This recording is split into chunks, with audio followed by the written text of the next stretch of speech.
Esse é o Fora da Caverna Podcast, o podcast que não é tão animalesco quanto o Podpah e também não é tão chato quanto a conversa com Pedro Bial. Esse não é meu podcast de humor, é um podcast de entrevistas, mas é muito divertido e interessante. Então, se você quer ver uma conversa fora da caixa, assista o Fora da Caverna Podcast. Curta, compartilha, engaje esse corte. Um grande abraço, tamo junto. Obrigado. Cara, já que a gente entrou nesse assunto, Alexandre de Moraes, eu sei que você tem uma filiação política, ideológica, mais à direita, mas eu queria perguntar agora pro jurista, cara, pro cara que é do direito mesmo, assim. Quais são os principais abusos do STF, o que vem mais chamando a atenção do STF de Moraes? Olha, fantástica a pergunta, porque a gente vive hoje no mundo pós-jurídico, pós-constitucional, de terra arrasada do ordenamento jurídico e da expectativa sobre o que significa lei, o que significa a Constituição.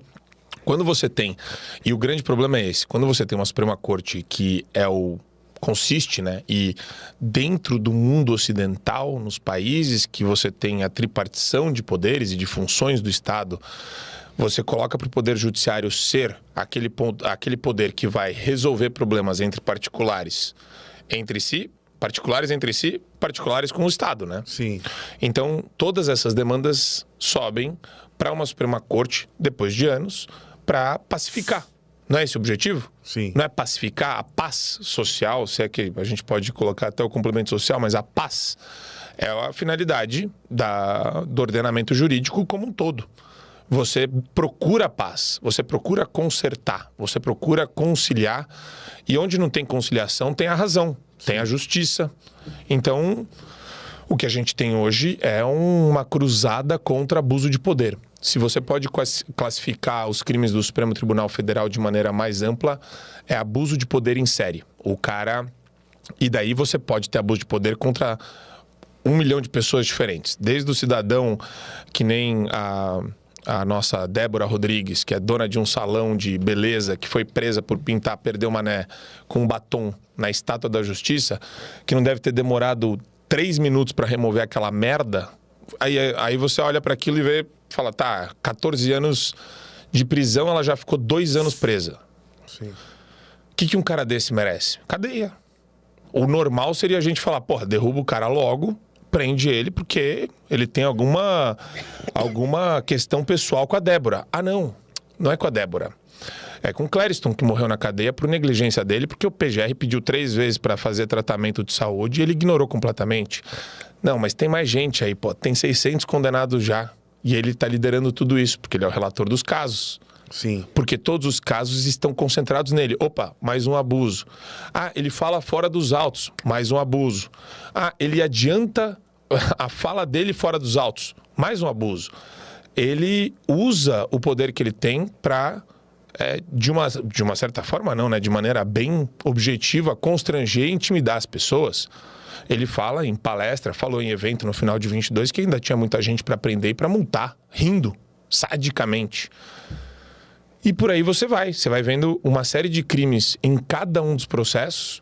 Contra o Bolsonaro nem se fala, quer dizer, é um negócio completamente escancarado, eles não escondem também. Eles dão prazo do que eles querem que aconteça, nós devemos julgar o Bolsonaro até o final do ano, quer dizer, uma coisa que... Preocupação não é timing de processo eleitoral. Quem deu essa legitimidade para eles? Eles não tiveram um mísero voto, não tiveram voto de ninguém, eles não têm legitimidade popular.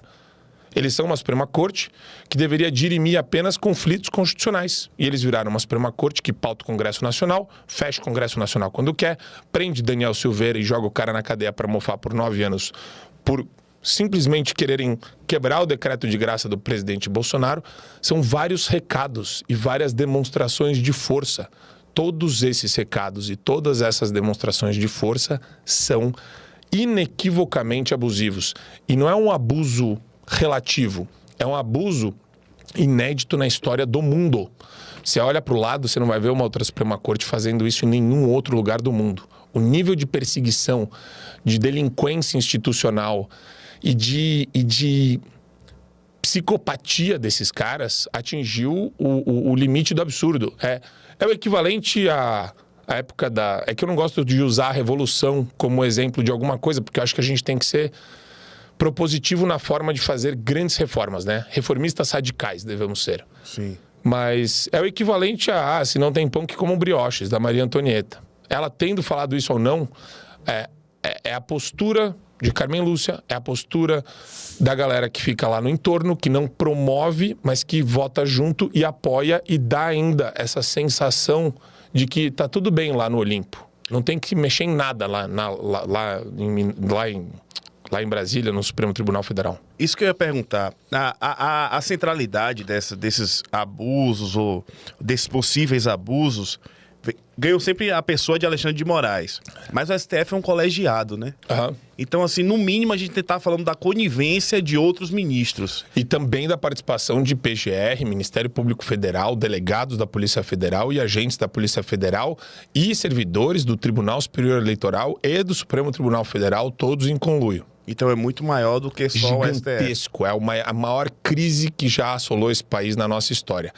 Porque é a erosão do poder que deveria se resguardar, não se apresentar politicamente, publicamente, ostensivamente. Era um poder que, para nos dar paz, eu preciso saber que aquele bando de ancião lá, aquele bando de tarado para o poder, que na verdade, né, eles deveriam representar algum tipo de sabedoria na temperança, em saber moderar o tom.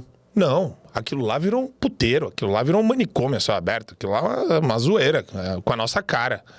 Do Barroso falando que o Gilmar Mendes era um misto de psicopatia com pitadas de mau gosto, né, e ainda xingava. Joaquim Barbosa, né, eu não sou que nem um dos seus psicopatas, não, como é que ele falou? Eu não sou que nem um dos seus jagunços do Mato Grosso, não. Ele falou essa frase pra quem mesmo? Pro Gilmar Mendes. Gilmar Mendes. O Gilmar é o grande cérebro ainda por detrás do Supremo Tribunal Federal. O Barroso é o porta-voz, delinquente, todos delinquentes. O Alexandre de Moraes é como se fosse, eu falo que é um sicário plus, assim. Ele tá um pouquinho acima do sicário, porque os ministros todos são ministros, né? O André Mendonça só é um bundão covarde que tá lá e fica lá, aqui, não sabe nem o que falar, não fala...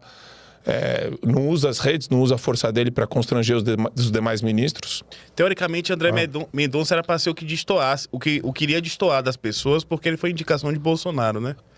Mas isso não ocorre. Nenhum dos ministros ele destoa nessas ações. E eu bato nesse ponto também. Quer dizer, a galera tem, às vezes, uma tendência de querer responsabilizar quem indicou. Como que você vai responsabilizar quem indicou? Quer dizer, eu não... eu queria que o André Mendonça tivesse ido lá com a missão de desestruturar a quadrilha e a máfia que foi montada, a gangue que está no Supremo Tribunal Federal. E não. Ele pode até ter sido atribuída essa missão, né? Ele podia ter recebido essa missão. E o que acontece é que é muito poder.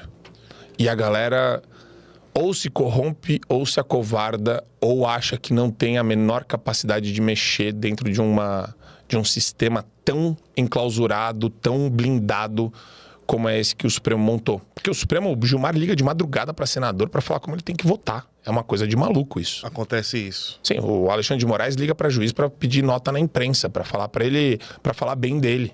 Tá claro que... Antes da gente chegar nesse ponto, que eu acho bem interessante de falar dessa interação do STF com os senadores, com a imprensa, cara, como não culpar quem indicou? Porque pra mim isso não parece muito lógico, porque, por exemplo, o Lula indica Flávio Dino, o ministro direto dele, que tem o mesmo perfil ideológico, que é comunista declarado, aí ele vai e bota o cara lá e o cara tá de fato agindo de acordo com o propósito dele.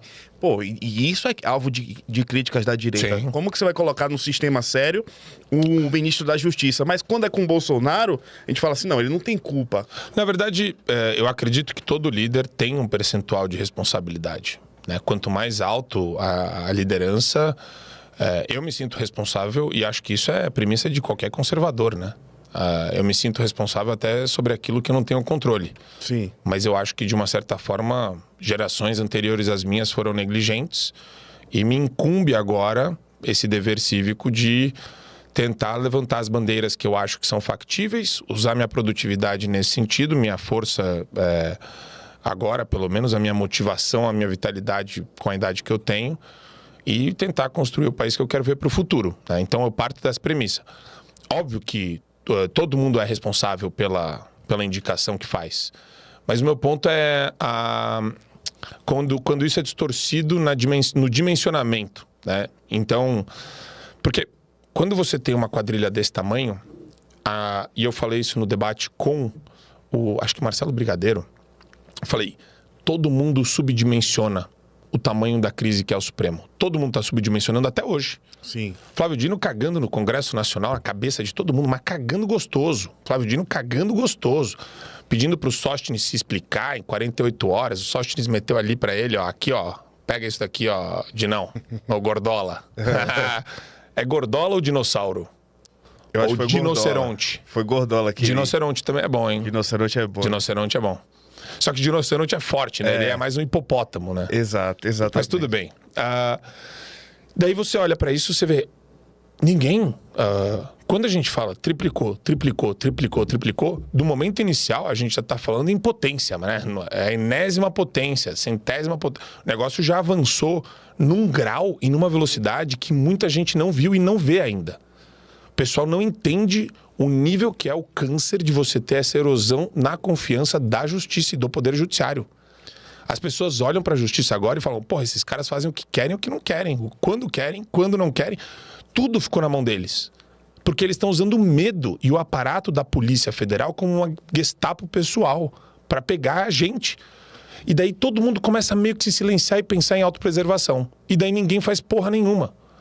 A hora que você vê empresário falando, eu não vou financiar o Fio Diário porque eu tenho medo de ser perseguido pelo Alexandre de Moraes. Eu não vou financiar o Caminhão de Som porque eu tenho medo de ser perseguido pelo Alexandre de Moraes. Eu não vou fazer doação pro Marco porque eu tenho medo de ser perseguido pelo Alexandre de Moraes. Pô, república de covarde. Que bosta é essa? E daí, por que a discrepância é tão grande? Porque do outro lado, essas mesmas pessoas falam, se alguém tivesse uma arma... Que porra é essa? É o valentão que fica sempre dependendo do maluco com a arma? Que papo de doido é esse? Não coloca um puto em causas e bandeiras da direita e daí vem falar, não, a culpa é do... Se indicasse outra pessoa mais forte. Ok, eu concordo, podia indicar uma pessoa mais forte. Ludmila Lins Grilo, por exemplo. Mas a gente teria robusteza de militância na rua e também o apoio da classe jurídica que hoje se omite? Você entendeu? A classe jurídica se omite, advogado não fala porra nenhuma, juiz não fala porra nenhuma, desembargador não fala porra nenhuma, vários cargos, procuradores de Estado não falam nada, procurador da República não fala nada, de maneira associativa, né? Por meio de várias entidades associativas. E todo mundo quer uma solução, mas uma solução que... o Marco fala muito duro do STF. Eu não sei que solução eles querem. Eles querem trocar ideia com Stalin? Se fosse na Rússia soviética, eles falariam o quê? Vamos marcar uma reunião com Stalin para trocar uma ideia com o cara.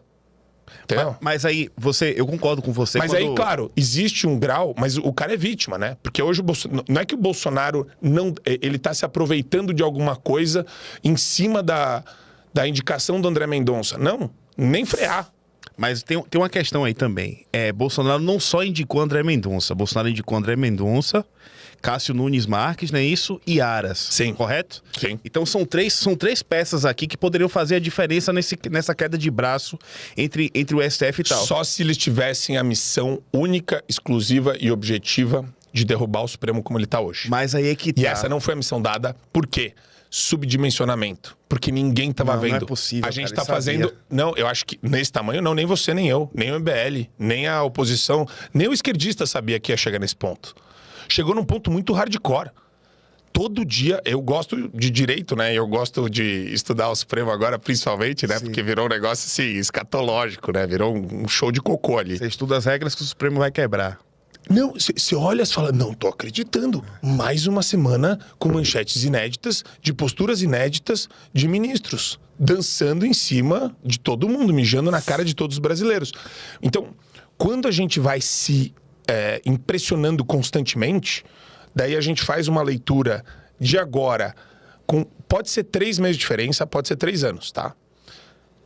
Ninguém tava vendo isso. O Deltan Dallagnol, adoro o Deltan, adoro o cara, foda, adoro ele.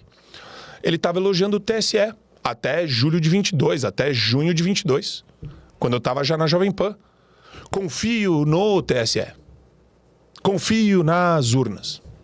E ele foi vítima. De novo, leituras anacrônicas. Eu não posso fazer leitura anacrônica. A minha leitura de hoje, ela tem que obedecer ao contexto de anteontem ou do ano passado. Se eu vejo, se tudo que eu sei hoje eu uso para o passado, daí é a melhor forma de você resolver problemas históricos, não é mesmo? Então, eu acho que a gente, às vezes, na ansiedade e no ímpeto de querer procurar uma solução e achar culpado, a gente olha para trás e fala: porra, como é que ele não viu isso? Não viu. Errou a leitura. Já tinha um puta câncer desde 2019 lá, sendo nutrido, sendo fomentado pelo inquérito das fake news. Dando superpoder. Não é que dando, né? Eles se arvorando, né? Eles se outorgando o Supremo, colocando poder pra dentro. E ocupando espaço, tirando fronteira de prefeito, de governador, do Congresso, de todo mundo. E todo mundo meio bunda mole, entendeu? E daí o negócio, pof, explodiu. A gente foi vendo, né, o negócio explodir. Podia ter sido feito algo antes com planejamento? Sim, aí tem a porra da pandemia, aí tem um monte de problema. A gente foi sair da pandemia, porra, o nível de briga com a imprensa durante a pandemia foi estratosférico. E o Supremo só atrapalhou, inclusive. Então, quer dizer, era o momento de ter tomado uma medida. Olhando com os olhos de hoje, eu diria claramente, óbvio, desde o primeiro dia de mandato do Bolsonaro. Mas naquela época também estava todo mundo com a cabeça em outro lugar. A gente não viu o monstro crescendo. Eu concordo com você. Aliás, ele já existia, o monstro. Mas eu digo, a opinião pública não estava nem perto de mobilizada para a gente conseguir fazer essa transformação. Poderia ter feito. Não acho que isso daí justifica, entendeu? Poderia ter sido feito algo mais enfático, mas... Eu concordo até com você quando você diz que o Brasil tá se tornando um país de bunda mole, onde ninguém faz... Todo mundo vendo os excessos e ninguém faz nada. Só que, cara, tem que ser cobrado mais do que ninguém do líder. E Bolsonaro era um líder. E não é um esquerdista que tá falando, não é o cara... Eu não sou... Muito pelo contrário, eu sou inimigo dessas pessoas da Globo, de não sei o que e tal. Só que é cobrado. Se dá uma merda aqui no meu podcast, o líder do podcast, o dono do podcast, só vai cair pra mim. A mesma coisa a gente espera de um chefe de Estado ou um chefe ideológico. Bolsonaro puxa a carroça. Eu não tô nem chamando ele de burro, apesar dele ser. Eu tô falando, Bolsonaro puxa o comboio, ele é o líder. Então se espera de que ele vá pro enfrentamento, de que ele use a estratégia necessária para combater o outro lado. O que acontece, eu como cidadão, é o cidadão que tá falando agora.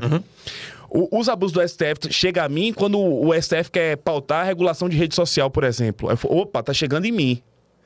Tá ligado? Eu sou comediante, que sou um cara que tá ali no limiar da liberdade de expressão. Ó, os caras estão chegando até mim. E aí você vê um Senado inoperante. Total inoperante. Você vê E ó, eu vou falar uma coisa, tá? Aí é por isso que é importante. Desculpa, conclui, daí eu vou fazer só uma parte. E aí quando fala assim, ó, mas Bolsonaro não sabia com o que tava lidando, ó, fulano não sabia o que tava lidando. Eu como cidadão vou cobrar de quem? Exato. Porque se eu tá certo, eu você não tá sozinho, errado, eu faço algo, a força do Estado me reprime num segundo. Você tá certíssimo. E eu sou a favor de cobrar pela pauta certa o tempo todo. Mas sem deixar de lado a real dimensão da responsabilidade, né? Então, uma coisa é o cara que persegue e é o homicida, o narcotraficante, outra coisa é a vítima. Sim. Você fala, tá, mas ele tinha poder. Ok, tinha poder. Qual era a matéria-prima que estava em volta dele lá? O presidente do Senado à época era o Alcolumbre também, no primeiro período. Que ele mostrou apoio. Que ele apoiou, aí que tá. Não, mas aí que tá. As eleições lá na Câmara e no Senado, elas são dadas pelo centro. Elas são dadas. Você pode tentar, se você conseguir, construir pelo centro. Quem construía bem pelo centro? O Michel Temer. Sempre foi um cara do centrão, inclusive. Por isso que ele construía bem pelo centro. Ele nunca foi um cara de polarização. Sim. Agora, um cara de direita não consegue achar caminhos também, porque ao mesmo tempo, campanha difamatória em larga escala, assassinato de reputação que a Globo fazia o tempo todo, pá, martelando. Então, aí você vê, tem lá o Alcolumbre, tem o nhonho lá, qual que era? O Rodrigo Maia. Que também teve apoio de Bolsonaro. Então, mas todos vão ter. Na maioria das vezes, todos vão ter, porque a eleição é um dado. Você tem que apoiar para pegar a comissão. Para pegar um espaço, pelo menos, se você ficar fora das comissões, nem travar a comissão, você consegue daí passa tudo, bicho. Sim. Se você tira o pé, e os caras se apropriam do espaço, passa tudo. Você não consegue travar nada. Não adianta nada fazer bloqueio de comissão estratégica e tal. Nada, zero. Então, é o que você tem ali. São decisões ruins dentro de um sistema mal feito também. Sim. Então, como eu sou, assim, eu gosto de me ver como um reformista radical, não um revolucionário que vai sair por aí matando gente, que nem o comunista lá que eu debati, o Gustavo Machado. Beijo, Gustavo Machado, trotskista maravilhoso. É pior que esse cara não sai na mão com ninguém e fala em matar. Eu esqueci de perguntar isso pra ele no podcast do Inteligência Limitada, se ele tem arma, né? Ou se ele já... Pergunta se ele já trocou murro Tem com uma alguém. garrucha, Gustavão? Vamos colocar a garrucha na bolsa e sair atirando em empresário? Que assim deve ser legal. Mas enfim. Aí você vê o sistema totalmente dominado, é difícil. Existe uma letargia ferrada para mudanças reais. Tem muita disparidade, tem muita discrepância com a realidade, aquele lugar lá, o Olimpo brasileiro. E eu acho que agora é o seguinte, ok, vamos ver onde a gente teve o ponto cego. E por que a gente não viu o problema crescendo tão rápido. E vamos procurar soluções. Eu acho que a gente está na fase já de procurar solução, né? Depois a gente pode... A leitura política, ela vai ser feita em todos os momentos. Ele é culpa do Bolsonaro, desgraçado. Ou Bolsonaro não tem nada a ver com isso, ele lutou o que deu pra lutar, fez o jogo que tinha que fazer e, derrubaram o cara. Derrubaram o cara no golpe. Pra mim, a eleição de 22 foi um puta golpe. Aquilo lá foi totalmente... Você não acredita que no resultado das eleições, é isso? Eu não acredito na rigidez do processo eleitoral, na decência e na legalidade do processo eleitoral.